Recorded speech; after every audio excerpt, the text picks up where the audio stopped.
lewat kapal, mereka katakan itu karyawan Mr. X itu. Jadi begini, apa yang dijelaskan oleh Mr. X itu salah besar, ya. Kondisi saat ini di Morowali itu ada bea cukai, Pak, ada imigrasi, ada Brimob. Bukan hanya Mr. X, berarti Anda membantah pernyataan Pak Syafri. Itu di ini Pak, yang saya maksud itu di pelabuhan.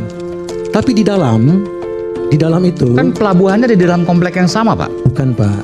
Pelabuhan itu ada di luar kompleks. Bandara yang ada di dalam. Pelabuhan ada di luar kompleks. Ya. Dan itu Anda pastikan bahwa itu ada bea cukai dan ada imigrasi. Ada di sana, kantornya pun ada.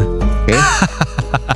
Bukan termul kalau nggak ngibul. Afandi Agusman, Bendahara Bara JP, langsung tancap gas bela Jokowi dan Bandara Morowali yang lagi viral karena disebut sebagai bandara hantu yang nggak bisa diakses aparat negara. Ia naik tensi ketika semua argumen lawan terus menyudutkan Jokowi, dan dengan gaya bak juru selamat, ia ngotot bilang bahwa semua pemberitaan itu salah besar karena katanya dia sendiri sering ke sana dan semuanya aman-aman saja. Namun ketika Aiman menastikan dan menantang pakai data, Afandi langsung mulai gelagapan, tapi tetap ngotot bahwa siapapun bisa masuk asal bikin permohonan dan punya KTP saja sudah cukup. Oke. Saya perlu Tapi di bandara tertutup. ya, saya perlu tegaskan. Sebentar, Pak. di bandara Anda nggak bisa masuk. Bandara itu bisa masuk, Pak, asal kita membuat surat permohonan.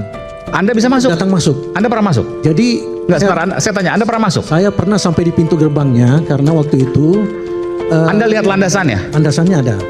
Pintu gerbangnya? Ya, pintu gerbang Anda ada. kepentingan apa waktu itu masuk ke sana? Saya tidak ada kepentingan untuk masuk ke bandara, cuman melihat saja. Berarti apa yang sampai sekarang selama ini bahwa bupati nggak bisa masuk, gubernur nggak bisa masuk? Itu salah, Pak. Salah Anda besar. Saya saja bisa masuk ke dalam kawasan industri, Pak. Hah? Kawasan industri yang ada di Morowali itu siapa saja bisa masuk, asal bawa KTP. Kuncinya KTP. Nah, Makin ngaco, Aiman balik hajar dengan fakta bahwa saat terjadi keributan antara TKA Cina dan warga lokal, aparat sama sekali tidak diizinkan masuk dan itu sudah diberitakan. Namun Afandi tetap membantah sambil ngarang bahwa itu tidak benar karena dia sendiri katanya ada di lokasi saat itu. kami tahu pada waktu ada kerusuhan ribut-ribut antar TKA dengan buruh, itu polisi nggak bisa masuk, Pak. Ini yang Gimana Bapak bisa masuk ke sana? Saya perlu luruskan itu terkait dengan demo-demo yang ada di sana.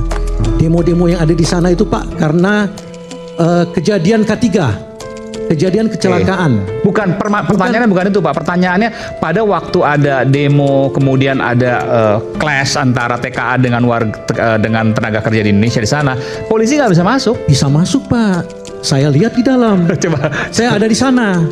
Kejadian demo, Pak, berapa kali di sana ada demo. Saya masuk di dalam, Pak.